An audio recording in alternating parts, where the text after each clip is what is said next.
Quando você pega uma foto e a abre no computador, se você der um zoom muito poderoso nela, verá uma série de quadradinhos que a compõem. Cada um desses pontos luminosos é um pixel, que nada mais é que a menor unidade que compõe uma imagem.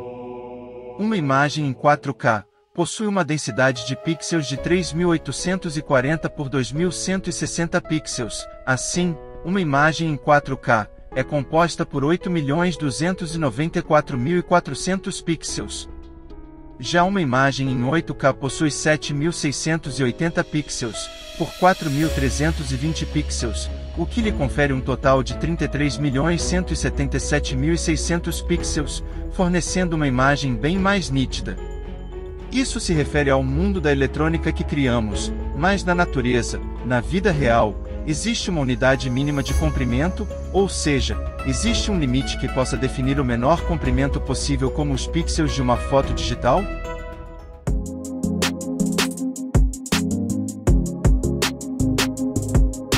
Canal Ciência Mais. Um canal de Bruno Farias da Silva. Se ainda não é inscrito, inscreva-se no canal, e não esqueça de deixar o seu like. Na Idade Média, a humanidade vivia nas trevas da ignorância.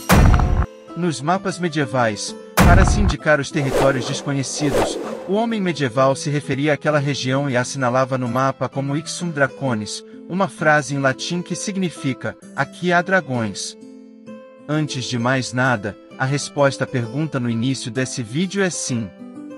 Sim, existe uma unidade mínima de comprimento, ou seja, existe um limite que demarca o menor comprimento possível, e a partir dali, os dragões da física começam a surgir, pois estamos entrando num território desconhecido, onde a física que conhecemos já não pode ser aplicada. Esse comprimento mínimo se chama comprimento de Planck, em homenagem ao físico alemão que o definiu. Max Planck é considerado o pai da física quântica e um dos físicos mais importantes do século XX. Nesse espaço infinitesimalmente minúsculo, as leis da física se rompem, as ideias clássicas sobre a gravidade e o espaço-tempo deixam de ser válidas e dominam os efeitos quânticos. Ao cruzar essa fronteira, as equações produzem apenas resultados absurdos. Nossa intuição funciona bem até atingir o comprimento de Planck. A partir dali, o conceito que temos do espaço perde o sentido. Mas como definir esse limite mínimo e como chegamos até ele? Antes disso, vamos imaginar a imensidão incomensurável do universo. Um espaço sem fronteiras conhecidas, onde tudo existe. Mas o inimaginavelmente pequeno é o que constitui os pilares dessa imensidão e nos oferece a possibilidade de compreender como ela funciona. Observando como se comportam seus componentes na menor escala possível, podemos entender como eles se unem para criar este mundo e muito mais. Essa é uma das principais razões que nos levaram a querer descobrir o que existe de menor no mundo. A resposta a essa pergunta, ou seja, qual o menor comprimento possível, nós já estamos debatendo isso há muitos séculos, desde os primórdios de nossa civilização. Uma teoria, que herdamos da Grécia Antiga do século V a.C., criou a ideia de que se dividíssemos um corpo, chegaríamos a uma parcela mínima, tão mínima que esta seria indivisível. A essa parcela deram o nome de átomo, que quer dizer indivisível em grego. Assim, todas as coisas seriam feitas pela união de átomos. Ao longo dos anos, houve muitas pesquisas sobre o assunto.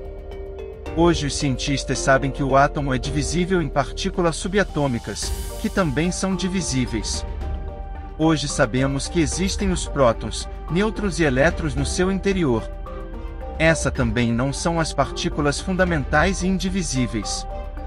Para chegarmos no indivisível, temos que ir mais a fundo e penetrarmos na estrutura dos prótons e dos nêutrons. Os prótons e nêutrons são formados por 3 quarks cada um. Mas os quarks ainda são grandes se comparados ao limite superior do raio do elétron, o qual vale 10 elevados a menos 22 metros. Esse comprimento é tão absurdamente pequeno, que para imaginar o quanto isso é pequeno, imaginemos 1 metro, em seguida vamos dividi-lo em 1 bilhão de partes. Depois pegamos uma dessas partes e tornamos-a dividi-la em mais 1 bilhão de vezes. Finalmente, pegamos uma parte dessa segunda divisão e tornamos-a dividir por 10.000, então chegaremos ao comprimento do raio do elétron. Mas isso não quer dizer que ele seja o menor que existe, mas então, qual é o menor espaço possível no universo?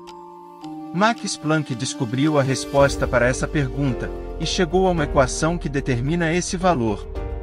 O comprimento de Planck, ou simplesmente LP, depende apenas de 3 constantes universais, e elas são: a constante de gravitação universal, definida pela letra G maiúscula, cujo valor podemos ver na tela, além da velocidade da luz, que chamamos de c em referência à palavra latina celeritas, que significa rapidez, e finalmente a constante que leva o nome do próprio autor, ou seja, a constante de Planck, a constante fundamental que estabelece a escala dos fenômenos quânticos, cujo valor está na tela.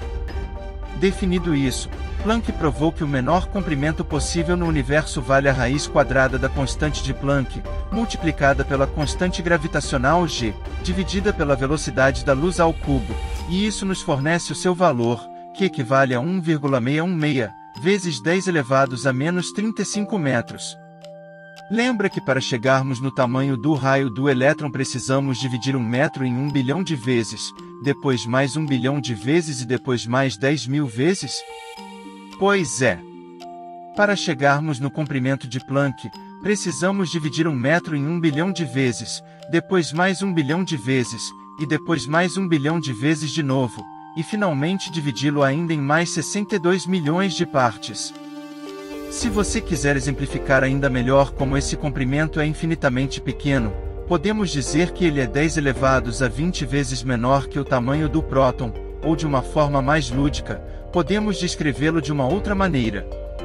Se uma partícula ou ponto de aproximadamente 0,1 milímetro de tamanho, que é aproximadamente a menor coisa que o ser humano pode ver a olho nu, fosse ampliada até o tamanho do universo observável, então dentro desse ponto do tamanho do universo observável, o comprimento de Planck seria aproximadamente do tamanho do ponto de 0,1 milímetro.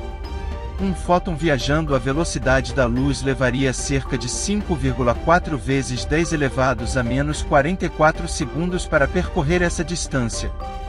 Este é o tempo de Planck, o quantum de tempo, ou a menor medida de tempo possível. O comprimento de Planck desempenha uma função importante na física moderna, pois para comprimentos inferiores a este, tanto a mecânica quântica, como a relatividade geral deixam de conseguir descrever os comportamentos das partículas. Espaços inferiores ao comprimento de Planck têm sido alvo de exaustivas investigações na busca de uma teoria unificadora da relatividade com a mecânica quântica. Na prática, não fazemos a menor ideia do que acontece nessa escala infinitamente mínima. Como no exemplo dos pixels e da fotografia digital no início desse vídeo, o comprimento de Planck pode ser definido como um pixel do universo real. Trata-se de uma escala na qual as coisas talvez fiquem muito agitadas e aleatórias. Uma escala na qual as partículas existem e deixam de existir rapidamente. Uma escala na qual a gravidade, que é a força mais fraca de todas, talvez se torne dominante. Ou talvez todas ou nenhuma das hipóteses anteriores. Não sabemos ao certo ainda, e também não sabemos se existem comprimentos menores. Mas, até que chegue a próxima revolução científica, temos o comprimento de Planck, que é um pedacinho desse universo desconhecido. Enfim, o comprimento de Planck pode ser esse pequeno pixel que compõe a estrutura básica do nosso universo. Ficamos por aqui, e agora deixo aqui 2 cards recomendando outros 2 vídeos aqui no canal que tenho certeza que você irá gostar muito. No primeiro vídeo eu falo sobre os neutrinos, e no segundo vídeo, vamos conhecer um pouco mais sobre as 4 forças fundamentais da natureza. Se gostou do vídeo, não se esqueça do like e de compartilhar o vídeo com amigos e familiares, e se ainda não é inscrito no canal, inscreva-se para que você tenha acesso a conteúdos interessantes e aprofundados sobre física e astronomia. Obrigado por ter assistido esse vídeo.